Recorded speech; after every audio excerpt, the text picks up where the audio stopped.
जैसे संदीप साहब ने कहा है कि सरकार कोई भी कदम उठाती है उसमें अमूमन विपक्ष जो है कमियां निकालने की कोशिश और इसी कवायद में जुट जाता है। मेक इन इंडिया का भी उन्होंने उदाहरण दिया कि मेक इन इंडिया पर लेकर भी कांग्रेस जो है सवाल खड़े करता थे और आज देखिए कितने जो चीजें हैं भारत में बन रही हैं और चल रही हैं।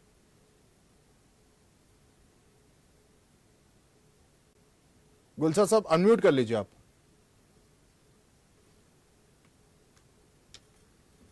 गुलशन साहब सुन पा रहे आप मुझे? जी अनम्यूट कर लीजिए सर।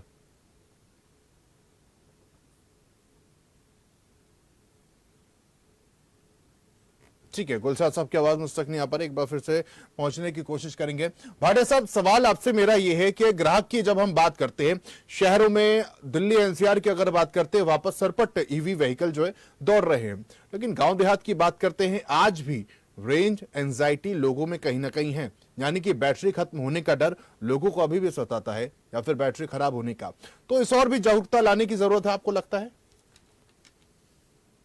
नहीं, निश्चित रूप से हमें जो इलेक्ट्रिकल कार चला रहा है उससे सबसे बड़ी सावधानी भी उसको रखनी होगी और उसको ये इंश्योर करना होगा कि उसकी कार कहीं भी रुकेगी नहीं। उसके लिए हमें अल्टरनेटिव कुछ कारें ऐसी हैं, वो अगर उनकी बैटरी खत्म हो जाती है तो वो पेट्रोल से भी चलती हैं। कोई ना कोई अल्टरनेटिव हमें देना होगा जब तक। और जो ईवी स्टेशन की बात मैं कर रहा था, बार बार मैं आपको बता रहा था, अभी मैंने आपके बीच में कुछ किया। हरियाणा में 290 रुपए फिक्स चार्जेस है। एक ईवी स्टेशन मेरे जानकारी में लगा हुआ है जिसके पास 190 किलोवाट का कनेक्शन है। उसकी एक भी अगर चार्जिंग ना हो तो उसे लगभग 56,000 रुपए फिक्स चार्जेस देना होगा बिजली बोर्ड को। आपको इन चीजों की रियायत करनी होगी, तभी चार्जिंग स्टेशन अधिक लगेंगे। आपको कम से कम 5 साल के लिए, 4 साल के लिए, आपको पता होगा हिमाचल प्रदेश ने हमारे अनेक कम से कम 50% हमारे जो परमाणु कालका के आसपास जितने भी उद्योग थे वो हिमाचल प्रदेश में इसलिए शिफ्ट हो गए थे क्योंकि वहां बिजली सस्ती थी। इसके अतिरिक्त उन्होंने एक्साइज में, टैक्सेस में छूट दी थी। तो जिस ढंग से आपने इसकी आरसी में छूट दी है हरियाणा में, उसी ढंग से जो बिजली स्टेशन बनाने वाले लोग हैं उनको छूट देनी होगी।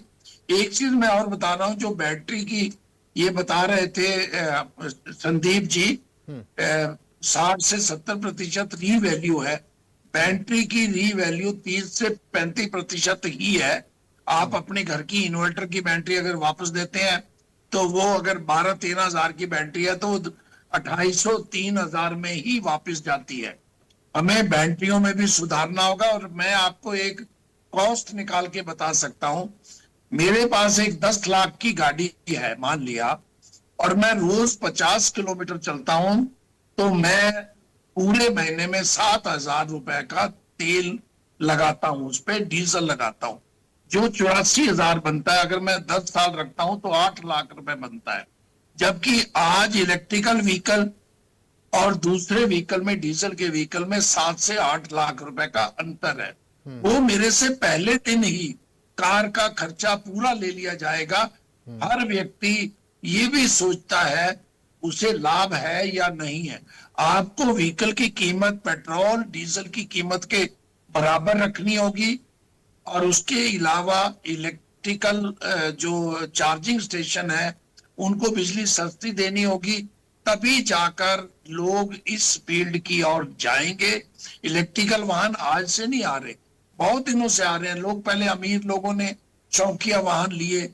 30 लाख रुपए तक के वाहन की बजाय आपको 10, 12, 8 लाख का जो कार है उसे बिल्कुल बराबर रेट पे लाना होगा, बल्कि उससे 2-3 लाख सस्ता करना होगा।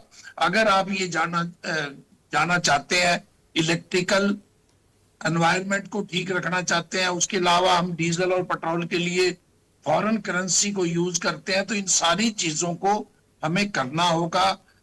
पहला स्टेप हरियाणा सरकार का अच्छा है, लेकिन इसके अतिरिक्त मैं 1.5 लाख रुपए का थ्री व्हीलर कोई गरीब आदमी लेता है, वो 2 साल से ज्यादा नहीं चलता आज के दिन। और जो बैटरी है, बैटरी तो बदलनी पड़ती है। मैं पूरे व्हीकल की बात कर रहा हूँ।